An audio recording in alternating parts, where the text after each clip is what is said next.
찬송가 196장 부르시면서 새벽 기도에 시작하겠습니다. 성령의 은사를 나에게 채우사 주님의 사랑 본받아 나 살게 하소서. 성령의 은사를 나에게 채우사 정결한 마음 가지고 나 행케 하소서.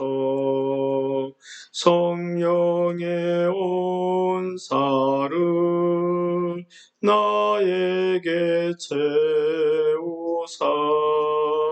더러운 세상 탐욕을 다 태워주소서.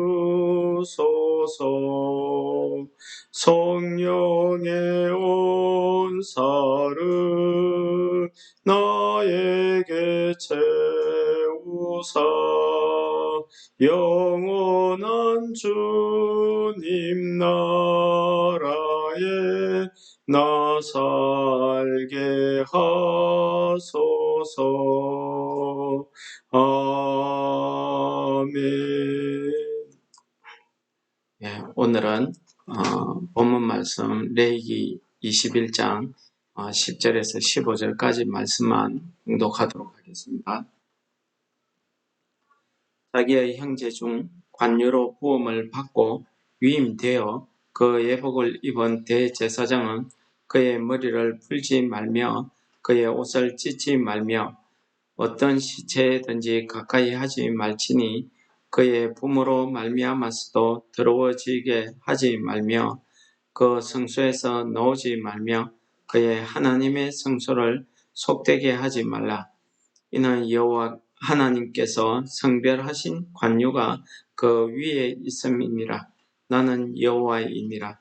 그는 처녀를 데려다가 아내를 삼을지니 가부나 이혼당한 여자나 창녀짓을 하는 더러운 여인을 취하지 말고 자기 백성 중에서 처녀를 취하여 아내를 삼아 그의 자손이 그의 백성 중에서 속되게 하지 말지니 나는 그를 거룩하게 하는 여호와임이니라.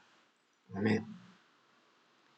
오늘 말씀은 제사장 중에서도 특별히 관유를 부음을 받은 제사장, 즉 대제사장에 관한 정결 규례를 말씀하고 있습니다.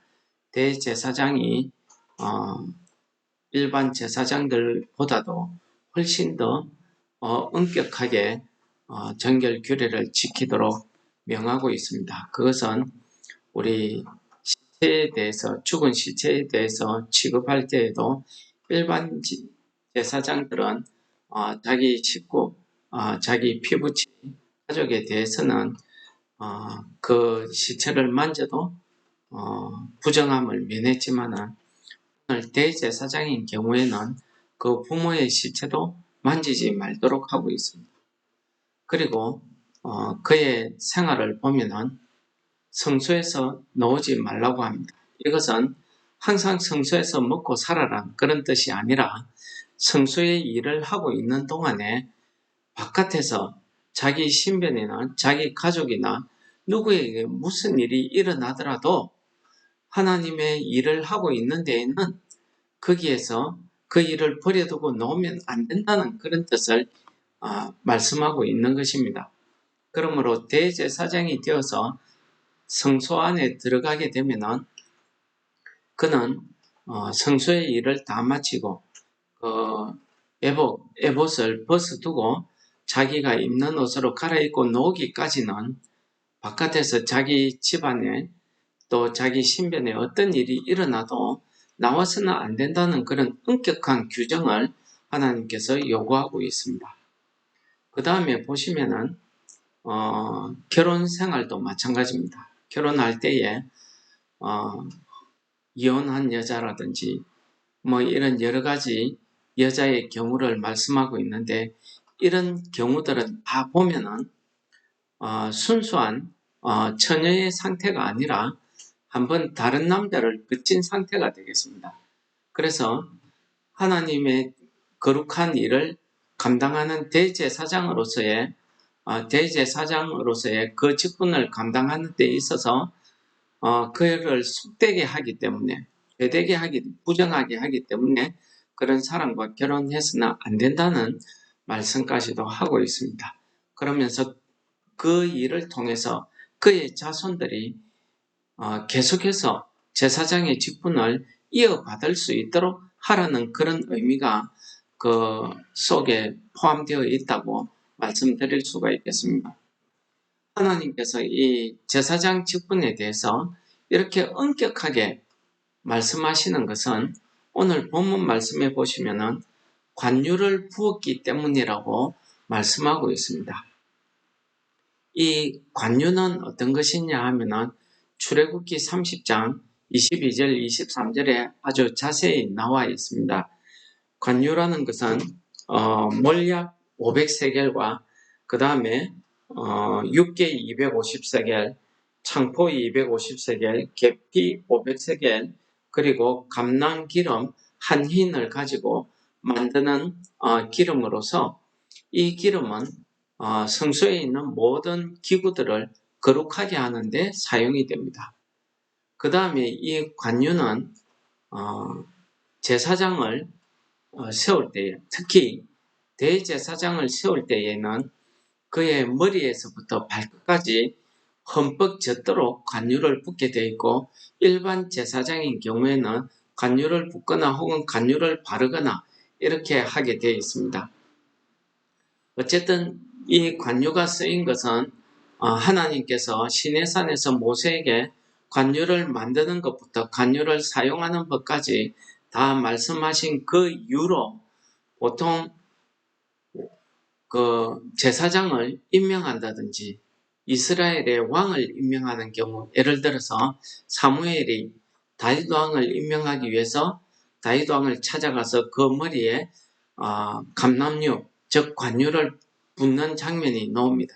이렇게 왕을 세운다든지 혹은 엄밀하게 사용되기도 하는데, 예를 들어서 선지자를 세울 때에도 이 관유를 부었다고 합니다.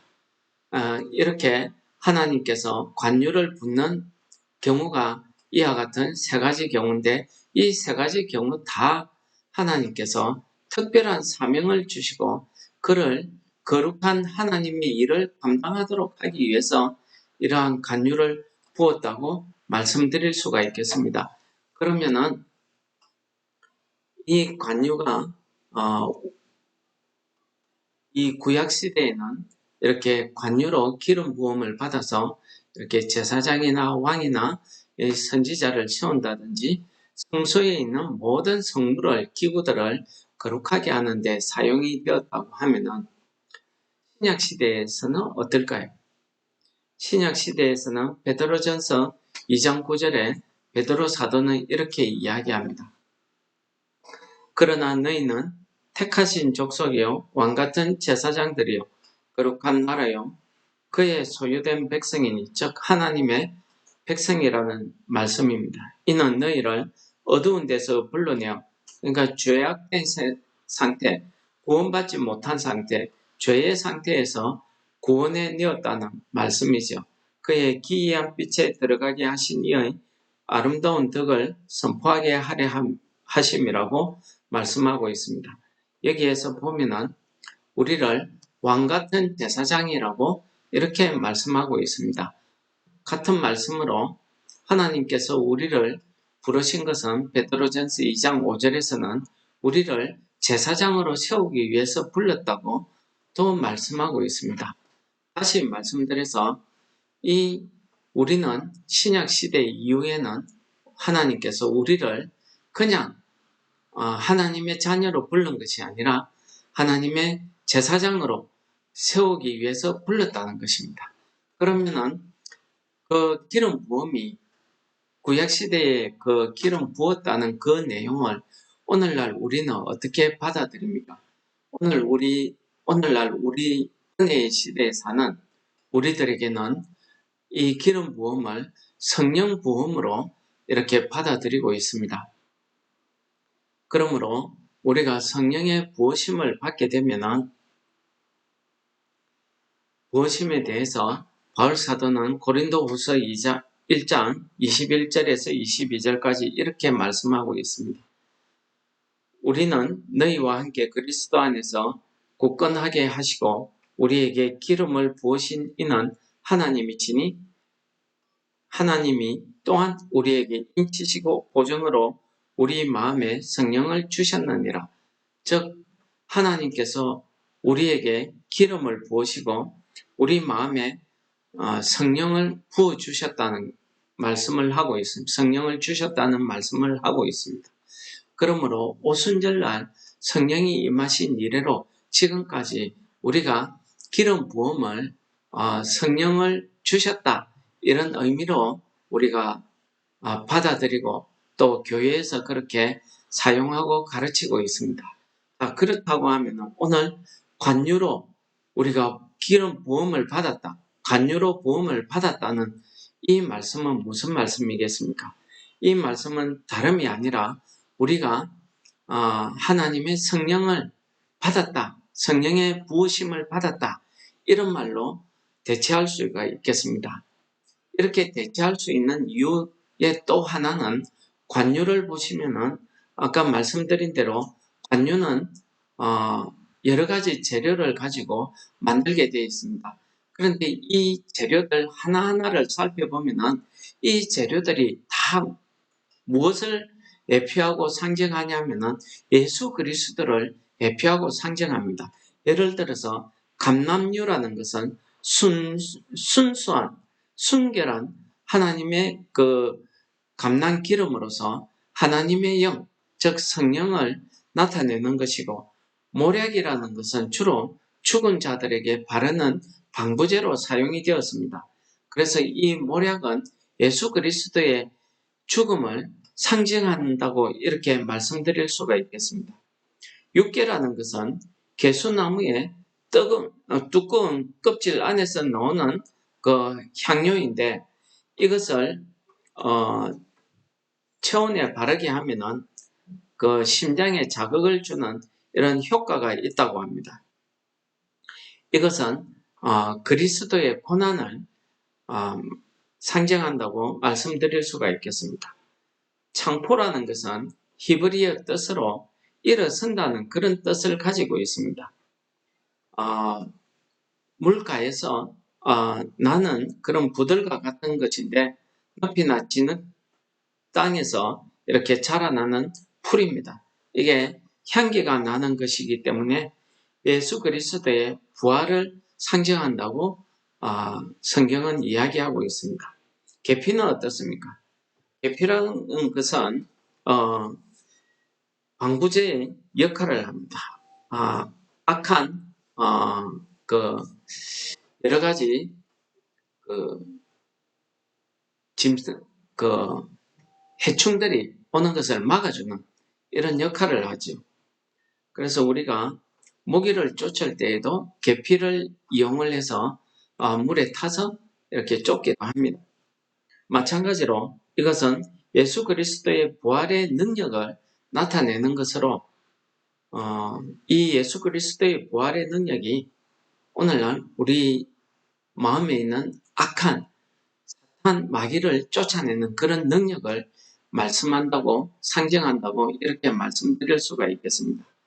자, 관유의 재료가 이 예수 그리스도의 능력과 죽음과 부활, 하나님의 성령을 나타내는 예수 그리스도의 순결한 순수, 깨끗함을 나타낸다고 이렇게 말씀드릴 수 있다고 하면은 오늘날 우리가 관유를 부음받았다. 이것은 성령을 부음받았다는 것입니다. 그래서 성령의 은사를 나타내는 성령 운동을 오순절 이후에 많이 행하고 있습니다. 그런데 중요한 것은요, 성령의 그 은사를 행함에 있어서 우리가 이러한 그리스도의 능력, 그리스도의 향기, 그리스도의 모습이 나타나지 않는다고 하면은 우리는 그 성령의 능력을 다시 되짚어 봐야 됩니다. 성령의 그 치유의 능력, 은사를 우리가 다시 돌아봐야 됩니다.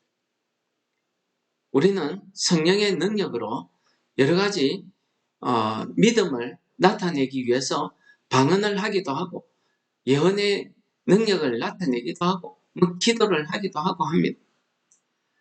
병든 자를 치유하는 데에도 사용되기도 합니다. 그러나 그러한 성령의 은사, 능력을 행하는 사람들을 그들의 삶 속에서, 그들의 생활 가운데서, 그들이 쓰는 말투 가운데서 예수 그리스도의 순결함, 예수 그리스도의 그 온유와 겸손, 예수 그리스도의 그 능력이, 그 모습이 나타나지 않는다고 하면 그것은 성령이 아니라 악한 영을 받았다고 말할 수 있겠습니다. 그래서 계시록에서는 이 사탄도 광명한 천사처럼 우리에게 나타나 역사한다고 이야기합니다. 그러므로 성령의 능력이다 해서 방언하고 치유하고 하는 능력에만 우리가 집중해서 그것이 성령 받았다고 우리가 이야기하면 안 될 것입니다. 왜 그렇습니까? 오늘 말씀에 성령의 부음은 관유를 부었다고, 부음으로 우리가 신약 시대에 우리가 이 말씀을 받는다고 하면은 관유의 기름 부음을 받은 사람, 즉 성령의 충만함을 받은 우리는 우리 삶 가운데에서 예수 그리스도의 그 온유하고 겸손함, 예수 그리스도의 그 사랑이 드러나지 않으면은 이것은 성령이 아니라 악한 영이 역사하는 것이라고 말씀드릴 수 있다는 이야기가 되겠습니다. 그러므로 오늘 하루도 우리가 성령의 충만함, 성령의 부으심을 받아서 우리가 오늘 하루도 살아간다고 하면, 하나님 안에서 살아간다고 하면 우리가 이러한 성령의 역사하심을 통해서 예수 그리스도의 그런 온유한 겸손함이 나타날 때에 우리가 하나님 앞에서 거룩한 삶을 감당하고 백성들과 믿지 않는 사람들과 하나님 사이에서, 성도와 하나님 사이에서 우리가 제사장으로서의 그 중보자의 역할을, 그 거룩한 모습을 삶으로서 나타낼 수 있지 않겠습니까? 그러한 성령의 능력, 역사가 오늘 하루도 여러분들의 삶 가운데서 드러나시기를 축원합니다. 기도하겠습니다.